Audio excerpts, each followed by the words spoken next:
अस्सलाम वालेकुम दोस्तों, नेदरलैंड की टीम ने साउथ अफ्रीका के खिलाफ नई तारीख रकम कर दी है और वर्ल्ड कप 2023 का दूसरा बड़ा अपसेट कर दिया है। नेदरलैंड की टीम ने साउथ अफ्रीका को धूल चटा दी और लग ऐसे रहा है कि जैसे जैसे टूर्नामेंट आगे बढ़ेगा वैसे वैसे साउथ अफ्रीका की टीम अपनी डगर पर लौट आएगी। साउथ अफ्रीका की टीम जो कि टूर्नामेंट का आगाज इंतहाई शानदार अंदाज में करती है और इब्तदाई मैचेस इंतहाई बेहतरीन अंदाज से खेलती है, मगर फिर उसके बाद उसकी उल्टी गिनती शुरू हो जाती है और वैसे ही आसार नजर आना शुरू हो गए हैं। नेदरलैंड के कैप्टन ने हारी बाजी पलट दी और अब पाकिस्तान टीम के लिए सेमीफाइनल में जाने की उम्मीदें जागने लगी हैं। आज की वीडियो में हम इन्हीं सारे पॉइंट्स पर बात करेंगे। तो वीडियो में आगे बढ़ने से पहले अगर आप हमारे चैनल पर न्यू हैं तो आपसे गुजारिश है कि चैनल को सब्सक्राइब करके बेल आइकन को ऑल पर प्रेस कर दें ताकि वर्ल्ड कप के मुतालिक मजीद मालूमाती वीडियोस का नोटिफिकेशन बर वक्त आप तक पहुंच सके। दोस्तों, वर्ल्ड कप 2023 का दूसरा बड़ा अपसेट देखने में आ चुका है और कल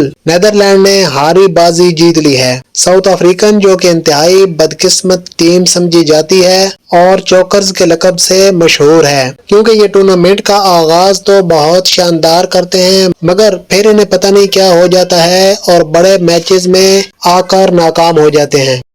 2015 वर्ल्ड कप में भी सेमीफाइनल में न्यूजीलैंड के खिलाफ तकरीबन इन्होंने मैदान मार लिया था, मगर फिर ऐसे प्रेशर का शिकार हुए कि 4 से 5 कुछ आसान और कुछ मुश्किल कैचेस गिराकर मैच ही अपने हाथ से गंवा दिया। कल नेदरलैंड के खिलाफ भी बारिश से मुतासरा मैच में साउथ अफ्रीका ने टॉस जीतकर नेदरलैंड को बैटिंग की दावत दी। 43 ओवर्स के इस मैच में नेदरलैंड ने सिर्फ 82 रन पर 5 विकेट गंवा दी। उसके बाद कैप्टन स्कॉट एडवर्ड्स ने ऐसी शानदार बैटिंग की कि अफ्रीकन बाउलर्स अपनी लाइनो लेंथ ही भूल गए और नेदरलैंड्स ने 43 ओवर्स में 8 विकेट के नुकसान पर 245 रन का पहाड़ खड़ा कर दिया। साउथ अफ्रीकन टीम ने जब बैटिंग शुरू की तो शुरू में ही उनकी टीम मुश्किलात का शिकार हो गई और सिर्फ 44 रन पर 4 विकेट खो दी और उनके मेन खिलाड़ी आउट होने के बाद टीम ऐसी मुश्किलात का शिकार हुई कि फिर संभल ना सकी और आहिस्ता आहिस्ता विकेटें गिरने का सिलसिला जारी रहा